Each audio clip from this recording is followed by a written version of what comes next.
berkata, sihir adalah buhul-buhul, mantra-mantra dan jampi-jampi, baik yang dibacakan maupun yang ditulis, atau sesuatu yang bisa memberi pengaruh pada badan orang yang disihir, atau hatinya, atau akalnya tanpa harus menyentuhnya. Nah, ini hal yang sering populer di istilah kita ya, membunuh tanpa menyentuh. Nah, ini. Jadi definisi sihir yang saya kira cukup lengkap itu sebagaimana penuturan daripada Ibnu Qudamah Al-Maqdisi. Assalamualaikum warahmatullahi wabarakatuh. Alhamdulillahirabbil alamin. Alhamdulillahilladzi hadana li hadza wa ma kunna linahtadiya laula an hadanallah. Asyhadu an la ilaha illallah wa asyhadu anna Muhammadan abduhu wa rasuluhu la nabiyya wa la rasula ba'da. Allahumma sholli ala sayyidina Muhammad wa ala ali sayyidina Muhammad. Ya sahabat berbagi, alhamdulillah pada kesempatan kali ini atau pada video kali ini saya akan membahas mengenai kitab As-Sarimul Battar fi Tasaddili Saharatil Asyrar, yang mana kitab ini itu merupakan karangan daripada Syekh Wahid Abdul Salam Bali. Kitab ini membahas mengenai sihir ya, mengenai pengertian sihir, kemudian sihir dalam pandangan Al-Quran dan Sunnah, tentang solusi sihir gitu, kemudian berbagai macam jenis sihir ya, dan beberapa tadi sudah disebutkan ya, macam-macam sihir dan pengobatannya atau solusinya.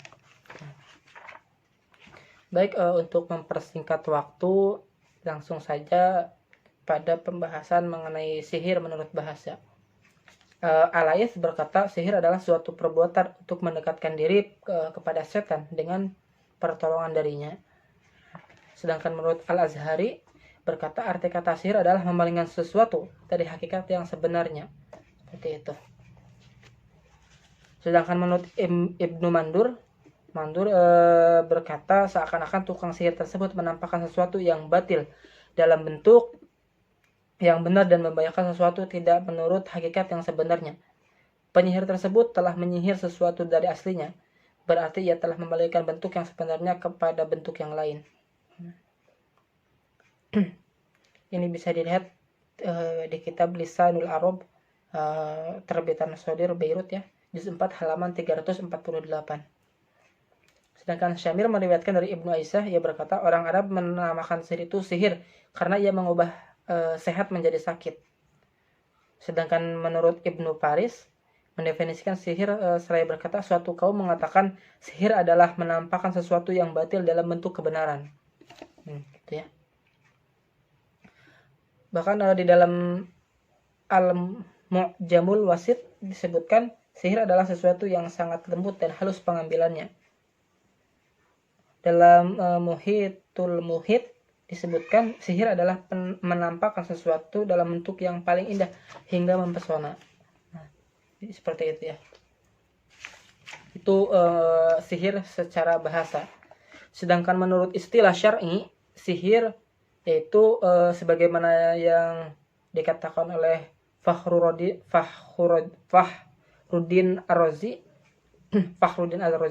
berkata, sihir dalam istilah syar'i adalah setiap sesuatu yang tersembunyi penyebabnya, dihayalkan tidak sebagaimana mestinya, sehingga tidak diubahnya seperti pengelabuan dan penipuan.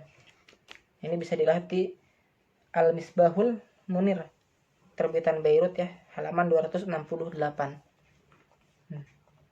Sedangkan menurut Ibnu Qudamah Al-Maqdisi, beliau berkata, sihir adalah buhul-buhul, mantra-mantra dan jampi-jampi, baik yang dibacakan maupun yang ditulis, atau sesuatu yang bisa memberi pengaruh pada badan orang yang disihir, atau hatinya, atau akalnya tanpa harus menyentuhnya.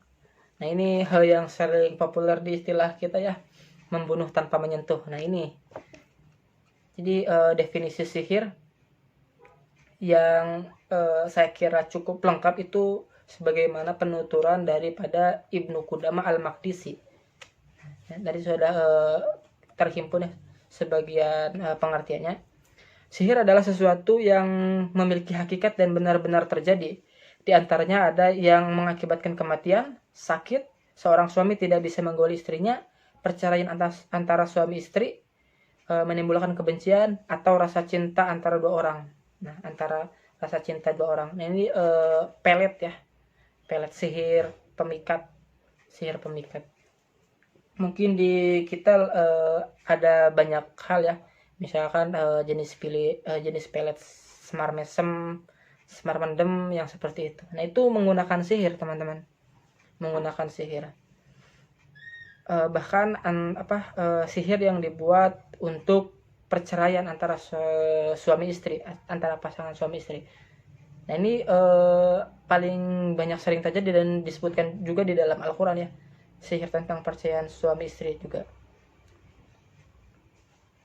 Sedangkan menurut Ibnul Qayyim, beliau berkata sihir terbentuk oleh adanya pengaruh-pengaruh jiwa yang jahat yang berinteraksi dengan kekuatan alam. Nah itu bisa dilihat pada kitab Zadul Ma'ad juz 4 halaman 126. Jadi sihir itu memang ada dan kita harus mengetahui dan harus mempercayainya. Bahkan Nabi kita yang mulia Rasulullah SAW, beliau juga pernah disihir ya, pada masa dahulu, yang mana buhulnya itu disimpan pada sebuah sumur ya, buhulnya. Jadi sihir tadi sudah dijelaskan secara rinci oleh Ibnu Qudamah, yaitu singkatnya adalah sesuatu yang memiliki hakikat dan benar-benar terjadi. Ada yang mengakibatkan kematian. Nah, ini beragam macam jenisnya ya. Ada yang memang seketika bisa mati, menimbulkan kematian. Ada yang memang diulur melalui sakit dahulu, misalkan sakit pada anggota-anggota tertentu seperti itu. Baik itu sakit pada bagian kepala misalkan, atau bagian dada, bagian perut, dan lain sebagainya. Ini biasanya sering terjadi juga ya di Indonesia ini khususnya. Ada yang memang sakit terlebih dahulu, sakit tertentu, misalkan sesak napas secara tiba-tiba dan pada waktu-waktu tertentu saja gitu. Kemudian ada memang sihir yang diperuntukkan untuk bertujuan agar seorang suami itu tidak bisa menggauli istrinya. Nah, itu ada. Dan yang paling umum itu sihir perceraian antara suami dan istri. Biasanya bentuk sihirnya itu adalah secara tiba-tiba ada rasa kebencian di antara pasangan suami istri tersebut secara tiba-tiba. Gitu, tiba-tiba ada rasa benci saja gitu, seperti itu. Dan rasa cinta antara dua orang, seperti itu. Baik, mungkin cukup sekian dari saya, apa yang bisa saya sampaikan, semoga bermanfaat. Jika teman-teman memiliki pertanyaan atau ada sesuatu yang perlu didiskusikan, nanti bisa komentar di bawah ya. Karena alhamdulillah ini juga sudah masuk maghrib. Karena waktunya tadi barusan mepet ke maghrib. Insyaallah lain kali akan dilanjutkan dengan pembahasan yang lebih detail dan rinci, insyaallah. Cukup sekian dari saya. Billahi taufiq wal hidayah. Assalamualaikum warahmatullahi wabarakatuh.